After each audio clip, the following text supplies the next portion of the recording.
It was a few weeks ago. Doris Stevens shared her story of a, we'll call it a mini calling God had for her and a couple other church members to become involved with a seminary just outside Paris, vaux, goes by vaux, known as vaux. It's not the technical name, but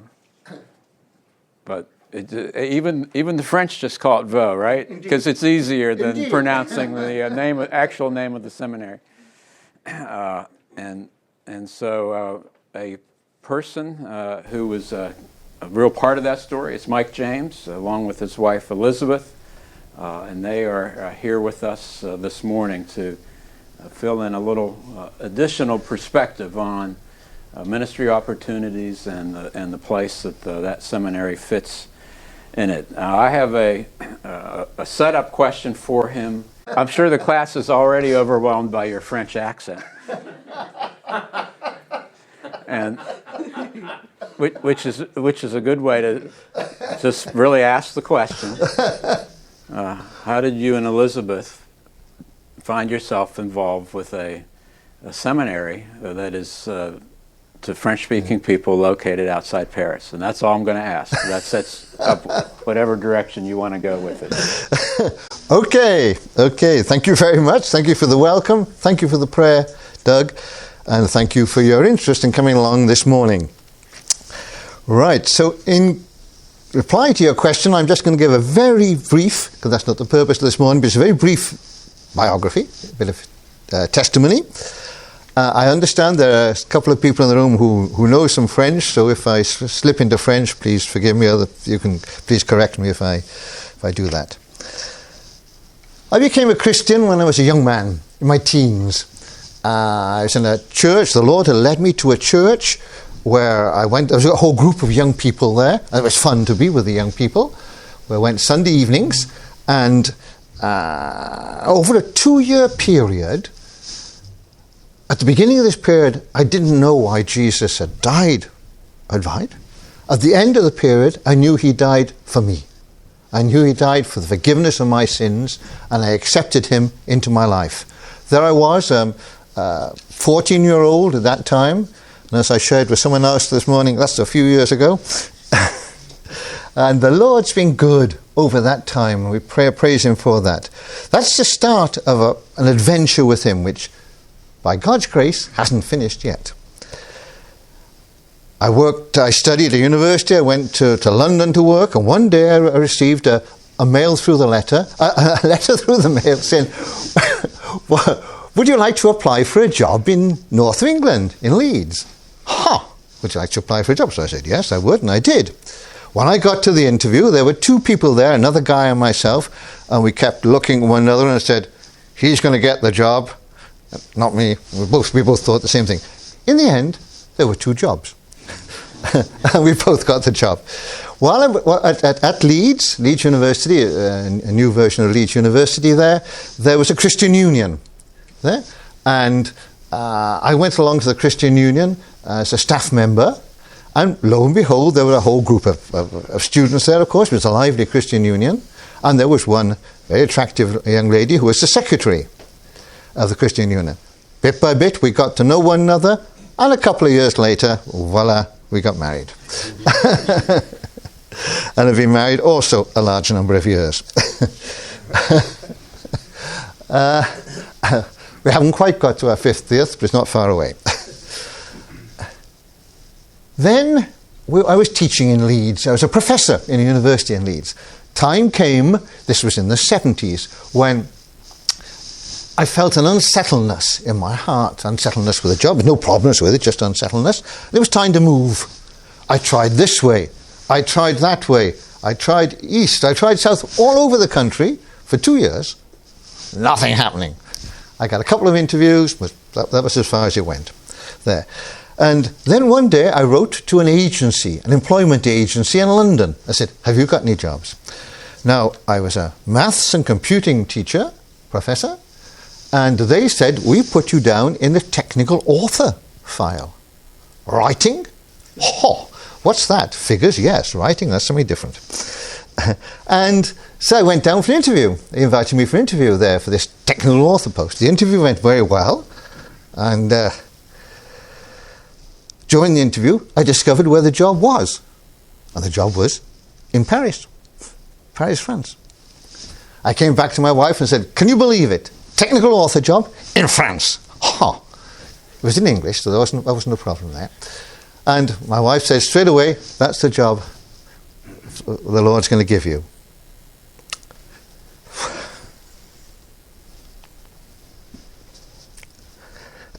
Some months later, several months later, with a large period of radio silence, silence radio silence, he gave it, the job opened, and we moved to France just like that.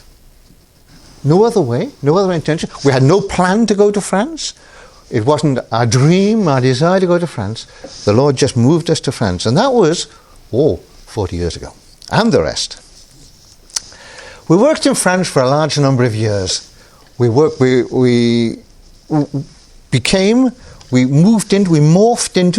into tent maker missionary roles. We weren't missionaries in the classical sense. We had no support like a classical missionary does. It was a full-time job I had there. And this time we was back in finance, so that was good, back with mathematics. And we became tent maker, business as mission. Missionaries then. That's where the Lord led us. After a while, after 40 years, I was laid off from the company, along with 2,000 other people. A serious move. And the Lord called us to CIU, where we met people we already knew from France who'd come back just before us, Paul and Missy Robelo. And we met them. They were great help to us here when we were in Colombia. We stayed in Colombia, and as I mentioned earlier, we set up a business program, the business program at CIU, which is going great. And then the Lord called us back to France 5 years later, and we were back in France, working with the Robelos. And also we know Priscilla and Trevor Harris, who not too far away from us. They're in the church where our daughter used to go. Well, when we moved back to France now, to come to the end of the question, the Lord led us into working with this French evangelical seminary. Its full name is the Faculté Libre de Théologie Évangélique. So you understand people don't use that very often.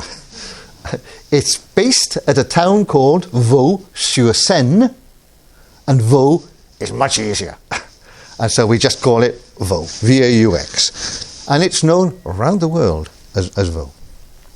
I was led to work there as a finance director and worked there for 3 or 4 years before retiring from that last summer to concentrate on fundraising, which is what we're going to talk about a bit later this morning.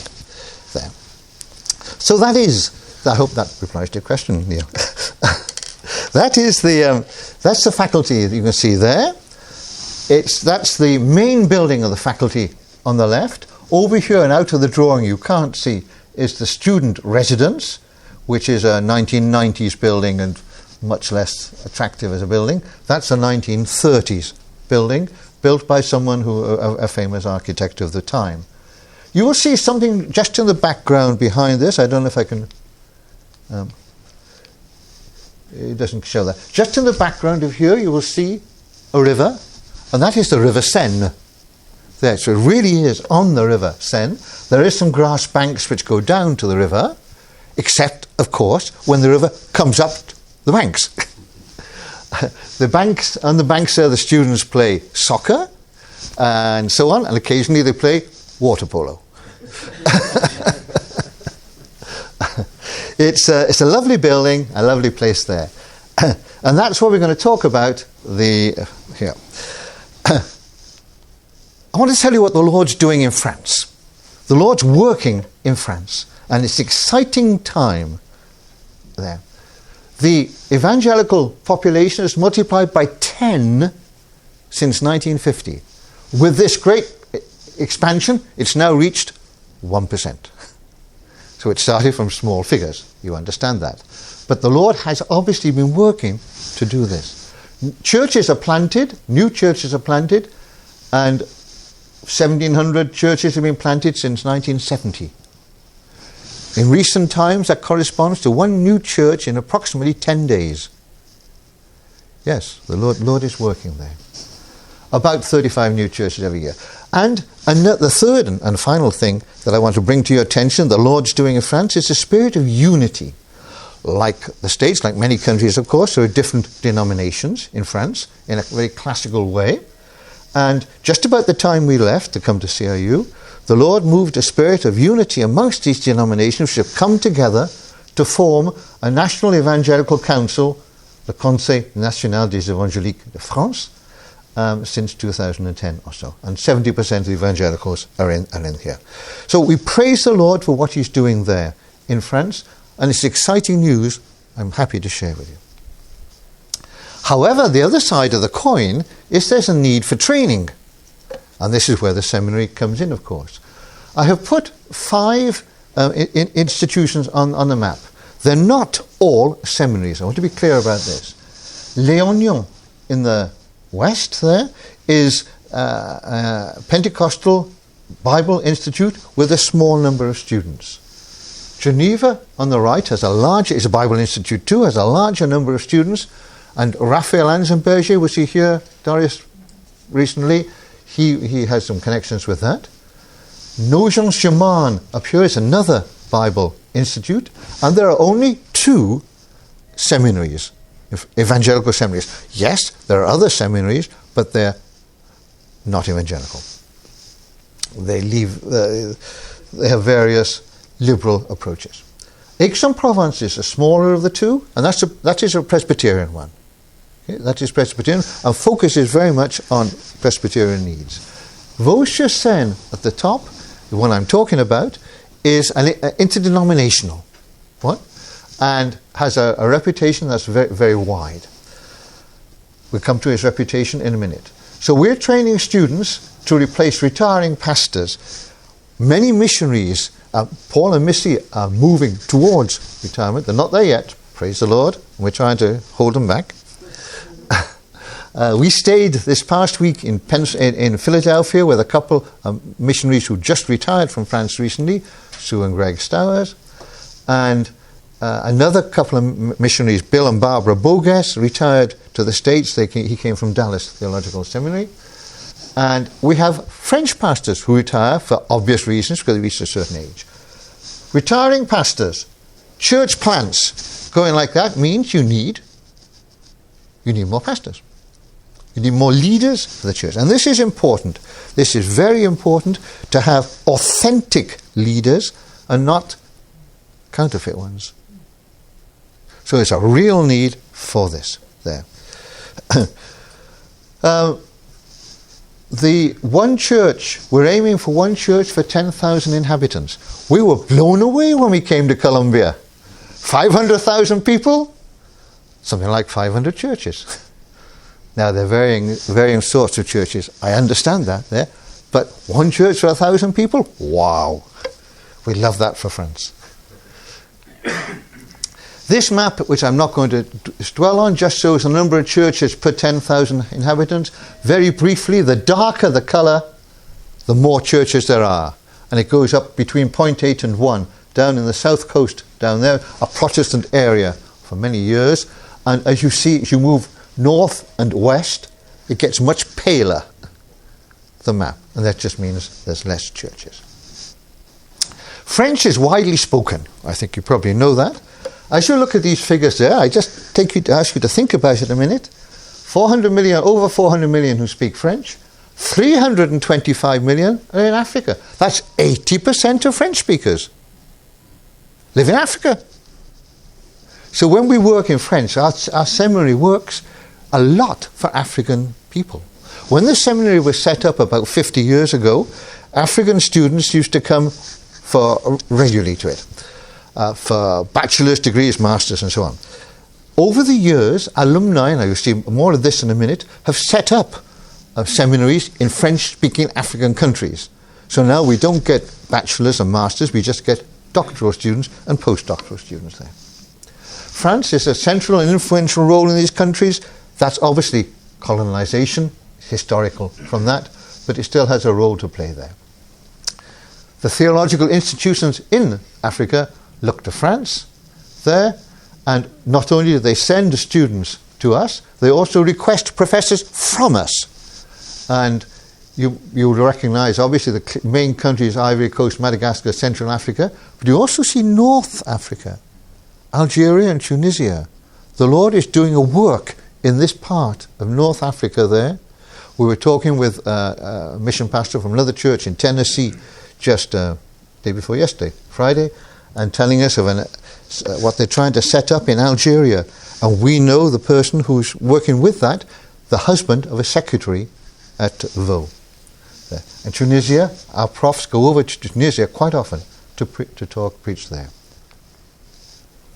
So I mentioned to you, alumni from vaux set up different places, particularly in French-speaking Africa, Abidjan, Bangui, Djema, and Madagascar, there, as well as Canada, which doesn't quite count for Africa.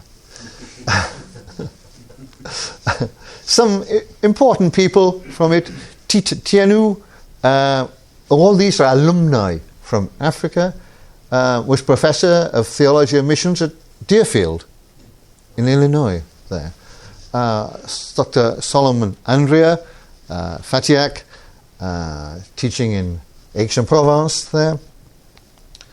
Henri Blanchet is an honorary dean. He was a dean, obviously, of the seminary at one stage, and for many years he was professor at Wheaton College, and he is known internationally. You may have heard his name, Henri Blanchet. Göran Johnson is a Swedish guy, but you can guess that from his name. He works in Sweden and he works in Central African Republic. Lindsey Brown, with whom I work very closely for these tours, was international director of the Lausanne movement and general secretary of IFES, the student movement there. So all these are alumni from vaux. We are uniquely positioned to serve the church in these different countries, and one of the ways we serve it is in publications there. Our profs have worked very closely on the French NIV, which is called La Bible du Semeur, and the first series of evangelical commentaries. In the States, in the UK, in English, you've got as many commentaries as you want. Probably too many. But in France, you've got to work at it. You've got to find them there. Excelsis is run by our dean. The dean of the faculty, seminary, runs Excelsis, and we have an in-house publication too. Partly because it's colourful and partly to give you an idea of what happens. Here are some of the books there. Very quickly, you will find some Bible commentaries, Matthew 1 to 13, Genesis 1 to 11, the Gospel, Évangile according to Luke, L'Épître de Paul, the letter of Paul to the Romans. You have Christian faith in action, for a faith that you thought about, theology for all of us, dictionary of practical theology, and so on. So these books are fairly recent books that have been produced by people from our seminary there, and contributing seriously to the theological education in France. Many of them are bestsellers. Now we're seeking to develop the seminary in 4 ways. First one, obviously, I just said we need more teachers. First thing is to train more leaders. Train more leaders. We want to increase by 50% in 5 years. How many students are there in the faculty? Okay, this comes in different categories. They all have one thing in common, though, when you teach at the CIU, just the same as here. They go to the back of the class. There's 70 to 80 students who are called residential, and they either live in the student accommodation, which remember I said was just over here, just right about here, and or come 2 or 3 days a week. Then we have another 70 or 80 students who are pastors, elders in churches, who come for 2 times 2 weeks, intensive training. There, 2 weeks, when the normal students, if you like, residential students, go away for holiday, these people come. 2 weeks here, 2 weeks there. It takes longer to do their studies, but I can tell you, having been under the pastorate of one of these people, it makes a lot of difference. they're studying here. And we have then, that's 150, and we have another 150 students or so in distance learning. Today, that's basically pencil and paper. I'll make a comment about that in a minute, very particularly. The pencil and paper side of things, because it's not recent, my wife can comment about this later because she's studying Hebrew with that. There. We're opening new programs, and something that interests us very much, you've picked up the spirit of church planting. Some Christian leaders from different countries came to meet the denominations in France and said, how does this work, your church planting? And each denomination said, separately, independently, we have a person on our board who's involved in church, who concentrates with church planting. If you want to plant a new church, you go and see him, he give you advice, ideas, how to do it. There. And we've opened already 2 courses. I'll start with the bottom one first. A degree we just started in evangelization and church planting. The students come to vaux for the course. They get into the classroom, sit down at the back of the class and do their studies. And they are also, right from the beginning, they're in a church plant. So they're partially studying and partially in a church plant there for the time they're with us. Then that's the degree, a first degree, a bachelor's degree. Then we have a master's in missiology and church planting run by the guy you can see there, Daniel Lichty. And for this, to come on the master's course, you have to have 5 years of church planting experience before you can come on. There. The reason for that is you have a real discussion about real problems that you meet in church planting, and that's exciting.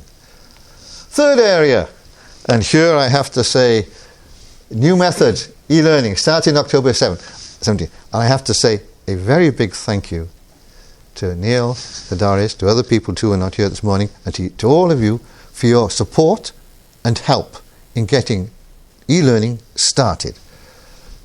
First Pres has financed different stages of this, for which we are very grateful. Thank you very much. It's provided 2 people who are not here this morning, but we'll meet later, I think, Chris Lampman and Daniel Janusik, who came across to France more than one time, 2 or 3 times, to help with the technical questions of how on earth do you set up an e-learning program.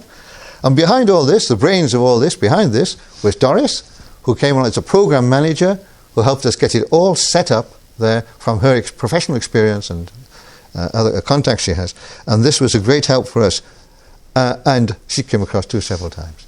And for all of you, we like to say thank you for your prayer. What you have done there has enabled us to get these started last October. Thank you very much. Then we're accompanying evangelical growth in the French-speaking world. Down here, we're just off the top of South America here, and we have parts of France which just happen to be over here, Martinique, Guadeloupe, there. And this is where Alanissus is that we prayed for earlier. He's gone back to Guadeloupe and has set up a seminary there. From his experiences at vaux, he set up a seminary there to train people in Guadeloupe and Martinique.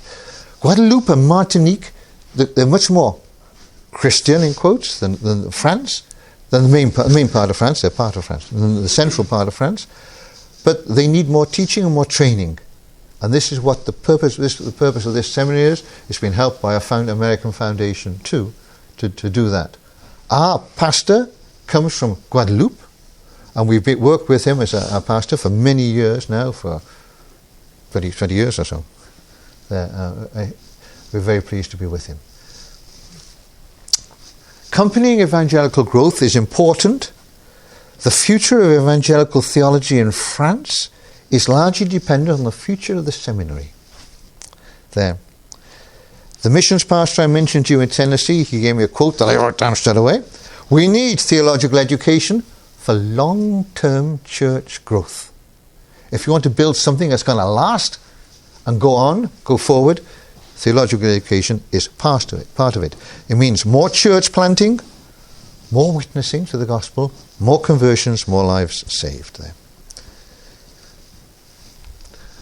To fulfill its mission, vaux needs to have a better site adapted to requirements. That's what I'm coming to share with you. I'm here on a 3-week tour. We're here on a 3-week tour. We're just at the end of the 2nd week. there. We've been going around, we've been to First Prayers already to meet different people here, and we've been up in different places in this area. We've been up in Pennsylvania, New Jersey, Atlanta, Knoxville. That was last week, it was. And we can tell you, by the way, if ever you want to spend a day in an airport, Pittsburgh Airport is very good. We arrived at 8 o'clock in the morning and left about 7 o'clock in the evening.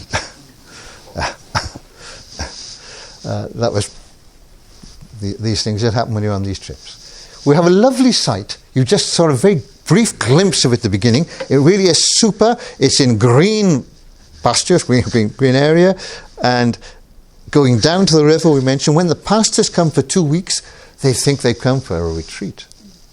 It's a lovely place to be there. However, it does have its limitations. It was built a long time ago. The library has limitations in space, just 10,000 books there, which is not a lot. Classrooms too small and not enough. We have a big room which is a multi-purpose room where we have worship services there. And this room is often used for classrooms because there's just not enough space to do it anywhere else. Student residence. Students have changed today. I look at the young people here, I don't know what you think of that, but students have changed. In the old days, you came along as a single student when you were 18, 19, 20, after high school, and did these kind of studies. Today they come later, which has its advantages, and they often come as young married couples, and you need accommodation which reflects this there, and we have to work on this. A major area of concern is accessibility. The main building, you have a couple of steps like that. You go along there, up steps there, down steps there. How do you handle that? Accessibility includes limited mobility, includes impaired vision, includes a wide variety of concerns, and in France this is a legal concern, a recent legal constraint, and technically buildings can be shut down if they don't meet these requirements there. And these buildings were never conceived in that. So we have to work on that. And we also want to set it up as a research centre. Let me see if we move on from there. There we are. We want to upgrade the site in 3 phases. The new library, which is what I'm going to talk about now. Renovation of the main building, which you just saw. Once you the library is in the back of the main building. Once you move that out, it gives us a lot more space. And renovation of student accommodation. Phase 2 and phase 3 can be done when you have money. You can do a room at a time. You can do this, you can do that. There. When you build a library, you can't do 1 row of bricks at a time. You have to do a library, build a library. And so that's where we're starting in our reflections. My thing has decided not to work with that. It's an excellent tool which needs to be adapted. This is part of the library. This is where the books are. The room would be, how big would it be compared with this room? About twice as big as this room. There. High, a bit higher, yes, because it has a space up there. It has workstations down that end, a limited number of workstations, and it has rows of books, like you can see there, squashed together for that. About 10,000 volumes on display, and a further 10,000 volumes in archives. What does archives mean? Cardboard boxes. There's not enough workstations either, I mentioned that. When you have 80 pastors who come along for 2 weeks, they come to work, they come to study, and the library is highly used. We used to live, when we worked there, we lived in the building, and we used to work just above the library, and we could hear them coming and going, and encouraged by that. New library would have something like 25,000 volumes on display. There with another 10,000 available, preferably not just in cardboard boxes. There. More workstations, media centre, and so on there. What does this mean? Those are figures, number of volumes. What does that mean? London School of Theology, as in Europe, has 50,000 books. 2 or 3 places in the States, Biola, has something like 250,000 volumes there. Wheaton College, 400,000 books. I was talking to Moody, the librarian of Moody recently. Well, they don't stop in hundreds of thousands, they go into millions. there. So we're really very, very limited. Now, we were contacted by Langham Partnership in the UK, a work set up by John Stott there. And they work with different groups of people. What interested us was postdoctoral African French-speaking students. Okay? So they were looking to come to France. They came and looked at our library that we just saw a minute ago and said, nice library, but far too small. Said, we can't work with you. Unfortunately, they were polite enough to say that. They moved away. They went on to visit other places in French-speaking Europe. And a few weeks later, a couple of months later, they came back and said, we'll have to work with you. There's nowhere else. There's nowhere else. French, and we're talking about 400 million people French-speaking there in the world. And here you have, it's not at all like you might think in the States or in the UK from where we come, as you heard. There's just not this availability. When you publish in English, you have a big market. When you publish in French, you've got a smaller market. And so this is important. Libraries are important. Academic libraries are very important. A study that I read on academic library, effect of the libraries there. They bring increased student engagement. They bring improved course grades and GPA, providing, of course, the students go to the library. But if they use the library, you've got increased states. And they improve student retention. A library is an important part of an academic undertaking. Here's a view of the new library. What follows now are a few architects' drawings of the new library. And that's what it would look like. You have here on the left of the building where the person is standing, the existing main building that you saw right at the beginning. Stuck at the back down there, you have the student accommodation. And this is between them. In fact, it's stuck on, I don't know if that's a technical word, but it's stuck on the student accommodation. There, it's built to it. And one reason it's built to it, because it's a new building, it would have an elevator. Handicapped people can use the elevator and go to the top floor of the student residence. And by that, we solve the problem of that. The faculty building on the left, that you saw the picture of again, student residence on the right, and the library in the middle. In the park, the campus that you can see drawn there. A couple of things very quickly show what it would look like inside. This is turned the other way around now, unfortunately. That's the campus building there, because it's not on the campus building. It's attached to the student residence. There are comments on this. The comments are in French. They give you a feel for the library. And that's the top floor of the library. 2-floor library above ground and 1 floor underground for archives. We want to use it as a research centre and for archiving denominational papers and church papers for the history of evangelism in France, evangelical movement in France. Some practical information. One question, practical question. How am I doing for time, Doug? Neil? You're good. Finish by? 10 till. 10 till. Fine. Okay, thank you.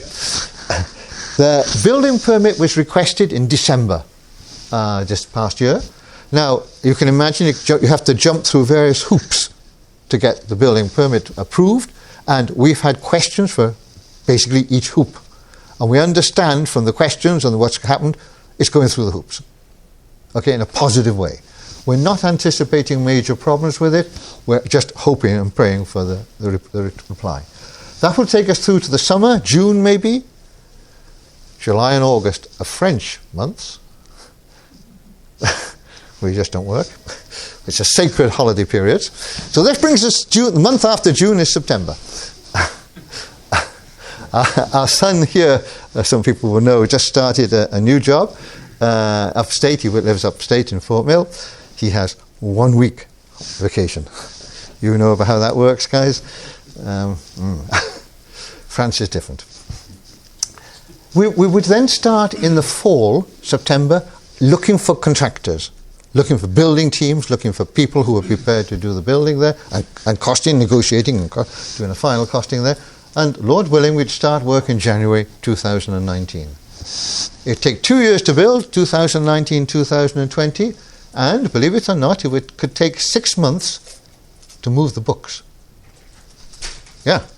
You don't just move a group of a whole library like that. There are specialized organizations for moving libraries. Estimated cost is 3 million euros. I'm sorry, it's in euros. That's where the figures came. We have today €500,000. Where does that come from?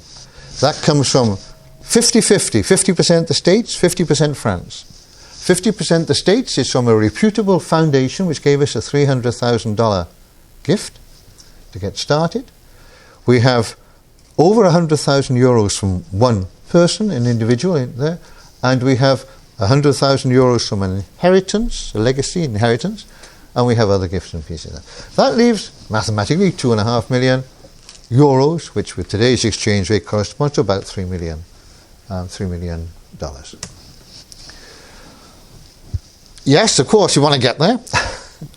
We understand, we were praying about this with a donor and his wife a Thursday morning in Atlanta, and as she said, the Lord usually provides on time, rarely a lot in advance, but we trust Him to provide for this. And we'd like to invite you to be part of the project by prayer, by being present, and by giving. Let's go through those separately. I will slip up. On the side you will find some pages which you're welcome to take to. One page there in colour, which shows you something. It gives you some of the information I mentioned this morning.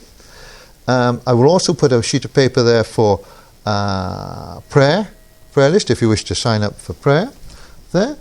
Being present, we'd like you to accompany us. Now, we've been very faithfully accompanied by Doris, Chris Lampman, Daniel Janisic, and by Neil at a distance, but there. And we thank you for that, as I mentioned earlier. We'd like you to come and see us. Why not come and see us? You're very welcome to do so there. We'd like to invite you to be involved in giving, obviously. And we give you some heads-up information on how to give through Impact France. Now, this is an organisation. We've all heard stories of, I'm sure you've heard stories of European people converted when they came to the States. There, we thank the Lord for that.